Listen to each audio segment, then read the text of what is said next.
দৃষ্টিকোণ থেকে আল্লাহর কসম করে বলছি, ইসলামী আন্দোলন করা ছাড়া জান্নাতে যাওয়া সম্ভব নয়। আমরা সবাই কিন্তু জান্নাতে যেতে চাই, তাই না? আমি বলছিলাম সবাই জান্নাতে যেতে চাই, কেউই জাহান্নামের অধিবাসী হতে চায় না। মাঝখানে আমরা বুঝার ভুলে, আমাদের দিক নির্দেশনার ভুলে, জ্ঞানের অভাবে, এলেমের অভাবে আমরা এগুলো কি হয়ে যাই, ভ্রষ্ট হয়ে যাই। আমাদের কথা অনেক সময় কঠিন হয়, সেই কঠিন কথাকে আরো কঠিনতর পর্যায়ে নিয়ে যাওয়ার কোনো রকম সুযোগ নাই উপস্থিতি। তারপর আল্লাহ বলেন রবিতু শব্দের অর্থ হচ্ছে লড়াই করার জন্য প্রস্তুত থাকো। কখন ডাক আসে, কখন আল্লাহর ওয়াস্তে, আল্লাহর পক্ষ থেকে ডাক আসে ইসলাম প্রতিষ্ঠিত করার জন্য, লড়াই করার জন্য। কার সঙ্গে? জালিমদের সঙ্গে। জালিমদের সঙ্গে এই লড়াই করার জন্য সদা সর্বদা প্রস্তুত থাকবে। ওয়াত্তাকুল্লাহ, আর এই ক্ষেত্রে আল্লাহকে ভয় করবে। লাআল্লাকুম তুফলিহুন, যদি সফলতা অর্জন করতে চাও। যদি সফলতা অর্জন করতে চাও, এই ক্ষেত্রে কাকে ভয় করবে? আল্লাহ তাআলাকে ভয় করবে। নিজেরা ধৈর্য অবলম্বন করবে, একে অপরের ধৈর্য অবলম্বনের কি করবে? প্রতিযোগিতা করবে, সহযোগিতা করবে, আর ইসলামের রাস্তায় জিহাদ সংগ্রাম করার জন্য প্রস্তুত থাকবে। এই ক্ষেত্রে আল্লাহকে ভয় করবে, তবে এই সফলতা তোমার হাতে ধরা দেবে। আলহামদুলিল্লাহ, এই কাজগুলো তো আমরা সবাই করি না? করি না? এক কথায় ওয়াজাহিদু ফিল্লাহি হাক্কা জিহাদি, তোমরা জিহাদ করো, সংগ্রাম করো, লড়াই করো ততক্ষণ পর্যন্ত হাত্তা ইয়াকুনুদ দীনু কুল্লুহু লিল্লাহ, যতক্ষণ পর্যন্ত না আল্লাহর দ্বীন আল্লাহর জমিনে পরিপূর্ণরূপে বাস্তবায়ন হয়, ততক্ষণ পর্যন্ত জিহাদ করো, সংগ্রাম করো, যথার্থভাবে সংগ্রাম করো। সম্মানিত উপস্থিতি, এই আন্দোলন, এই সংগ্রাম যথার্থভাবে করার ক্ষেত্রে আমি কোরআন স্পর্শ করতে পারি, কোরআন আমার হাতে নাই যদি, তারপরে বলছি যে এই দৃষ্টিকোণ থেকে রাসূলের জীবনের যে সংক্ষিপ্ত ইতিবৃত্ত আমি আলোচনা করলাম, এই দৃষ্টিকোণ থেকে আল্লাহর কসম করে বলছি, ইসলামী আন্দোলন করা ছাড়া জান্নাতে যাওয়া সম্ভব নয়।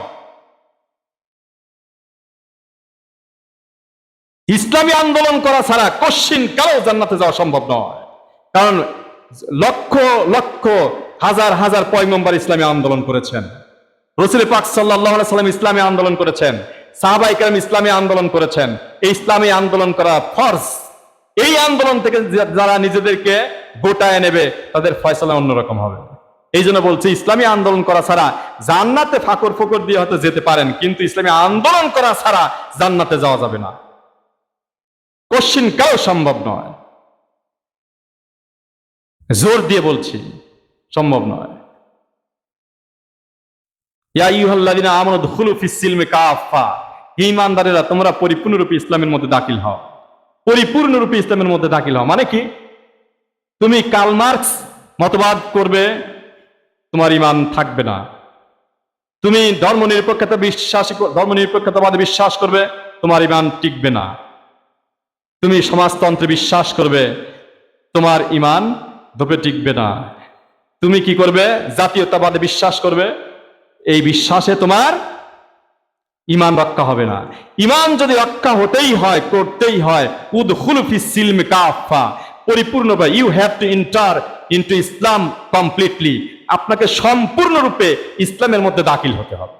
কোন সমাজতন্ত্র, ধর্মনিরপেক্ষতাবাদ, আপনার সমাজ কি বলে, যত ধরনের মানুষ মস্তিষ্ক প্রসূত যত মতবাদ আছে, সমস্ত মতবাদকে উপেক্ষা করে ইসলামের মধ্যে দাখিল হতে হবে। একমাত্র মতবাদ ইসলামিজম, আর কোন ইজম থাকতে পারে না। কথা বলে না? একমাত্র ism, only one ism, this is the Islamism, আর কোন ইজম নাই। অতএব আমি আমার নিজেকে গুটায় নিয়ে, আমি আমার চিন্তা চেতনাকে ইসলাম ছাড়া অন্য কোন মতবাদের সঙ্গে যদি জড়িত করি, সংশ্লিষ্ট করি, এটা প্রকারান্তরে ভ্রষ্টতার লক্ষণ। আল্লাহ তাআলা আমাদের বোঝার তৌফিক দিন। সম্মানিত উপস্থিতি, আমরা সবাই কিন্তু জান্নাতে যেতে চাই, তাই না?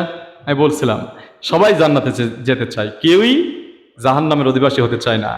মাঝখানে আমরা বুঝার ভুলে, আমাদের দিক নির্দেশনার ভুলে, জ্ঞানের অভাবে, এলেমের অভাবে আমরা এগুলো কি হয়ে যাই, ভ্রষ্ট হয়ে যাই। আমাদের কথা অনেক সময় কঠিন হয়, সেই কঠিন কথাকে আরো কঠিনতর পর্যায়ে নিয়ে যাওয়ার কোনো রকম সুযোগ নাই। কারণ ইসলামকে জানার জন্য, বুঝার জন্য আপনাকে কোরআন হাদিস কি করতে হবে?